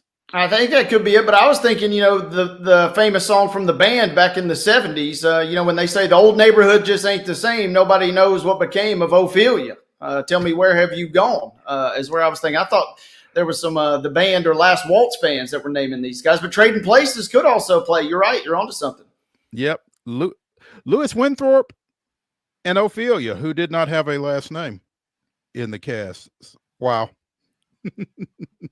That makes it even more hilarious right now. So yeah, Louis and Ophelia are spending some time outside the zoo. I guess they'll get rounded up maybe once the snow melts. I don't know, but we'll keep an eye out for an update on them. Hopefully Louis won't strangle Billy Ray, and while Billy Ray is telling him it was the Dukes. But more animal news here on Wild and Wacky Wednesday. You were talking about rehousing Walter. Apparently 5 lions have been rescued from war-torn Ukraine and rehomed in England. None of them were in zoos. They were all either privately owned or just roaming free throughout Ukraine. Male African lion Rory and lionesses Amani, Lyra, and Vanda arrived at the Big Cat Sanctuary around Smarden, England. Apparently they had all kind of been struggling for obvious reasons, all found near the front line in Ukraine's situation that they're going through with Russia right now. All of these 5 lions originally from the illegal pet trade and wildlife trade. None of them came from zoos, according to the managing director of the Big Cat Sanctuary, which is about 50 miles southeast of London. And from these pictures that we're seeing, they all seem to be doing quite well in their new surroundings. Rory was mistreated in a private menagerie. Amani and Lyra seem to have been bred to have their photos taken with tourists as cubs. Una, the 5th lioness, was kept in a small brick cell and was shell-shocked after missile debris fell near her enclosure. Vanda had been kept inside an apartment, underfed and infested with parasites. So again, all 5 seem to be doing quite well since they have been rehomed to England. So that's great. Folks that mistreat animals, man, I just don't have a whole lot of patience for them. So it's glad to see that these 4-legged creatures are doing well in their new surroundings. No doubt about that. Yeah, new lease on life in a sense for these guys. Yeah. More from England. Little bad behavior from some military personnel, apparently. Royal Air Force engineers shamed by judge over theft of Paddington Bear statue is the headline on this article, as 2 men who, of course, had been drinking, yanked on a statue of Paddington on a bench until they broke it, and then they took it. Couple of 22-year-old RAF engineers admitted in court that they were responsible for the vandalism in Newbury, which is the hometown of Michael Bond, the creator of Paddington Bear. Judge says Paddington Bear is a beloved cultural icon with children and adults alike. He represents kindness, tolerance, and promotes integration and acceptance in our society. Your actions were the antithesis of everything Paddington stands for. Man, that's a dressing down. Yeah, man. The statue was one of 23 installed as part of a Paddington trail across England to mark the release of Paddington in Peru. This particular statue had Paddington looking up at the sky and eating a sandwich with a label on his coat that says, "Please look after this bear."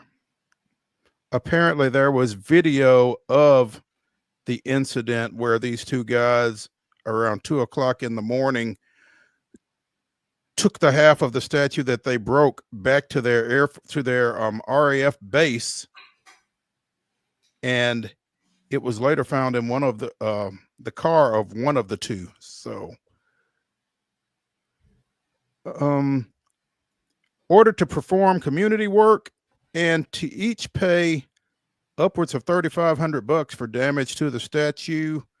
It was expected that there would be more punishment for them, but it wouldn't be disclosed by the RAF. So meanwhile, Paddington should be back in one piece and in place eventually there on the bench. Why would you mess with Paddington? Just leave Paddington alone. Come on. Yeah, no, let him be, man. I do wonder, you mentioned that Paddington Peru is coming out, and it's part of this PR. What would make things a little more pronounced if we drummed up a little extra buzz here? Not saying, just saying. And I want to see Paddington. I had no idea he migrated, I guess is the correct term, from Peru originally. That's where he was began his life. And then also that picture, man. Yeah, it's bear-like, but it's almost sloth vibes more from Paddington. My eyes looking a little lazy. It may check to see what's in that sandwich and what he's been up to before, because he's looking a little sloth-like in that picture, in that statue there. So who knows what's going on over there. Now that you mention it, he does kind of have some sloth similarities going there. That's it's the eyes, man. I don't know what he's been up to, but he's been up to something. There's a reason that sandwich is tasting awful good right now. Paddington with a case of the munchies, huh? Finally, in Bowling Green, which is where Chevrolet's Corvettes are made, somebody had a Gone in 60 Seconds flashback. I guess 8 Corvettes were stolen from the Bowling Green plant at a value of $1.2 million. Ooh. The cars were recovered. An arrest has been made. And the guy said, if I would have made it back to Michigan, I would have been paid big. They initially recovered 3 cars. The manager of the assembly plant was contacted and confirmed that 8 cars were missing. They later found another 4. The last 3 were found after officers received a call from a transporter driver who said he was asked to come to a location to pick up an older model Corvette to transport to Michigan. When he arrived, he saw 3 new 2025 Vettes, told police the 2 men trying to move them were in a hurry. Yeah. He also noticed damage on the bottom of the cars and called the transaction weird. They arrested a 21-year-old man after a chase, charged him with receiving stolen property. Another man fled in a Jeep with Ohio tags. Only the 1 arrest has been made to this point, but they are still pursuing the other individual. So some always up there. They had that sinkhole like 10 years ago. Yeah, that was crazy. But at least with the Vet Museum here, they managed to stay in the headlines too. But I'm glad to see everything's kind of on the up and up finally. Yeah, and the damage was minimal, so that's a good thing there. That's going to do it for Wild and Wacky Wednesday. That's going to do it for Main Street Sports today, presented by the Tennessee Orthopedic Alliance of Columbia. Be sure and join us tomorrow at 2:00. We'll see y'all then.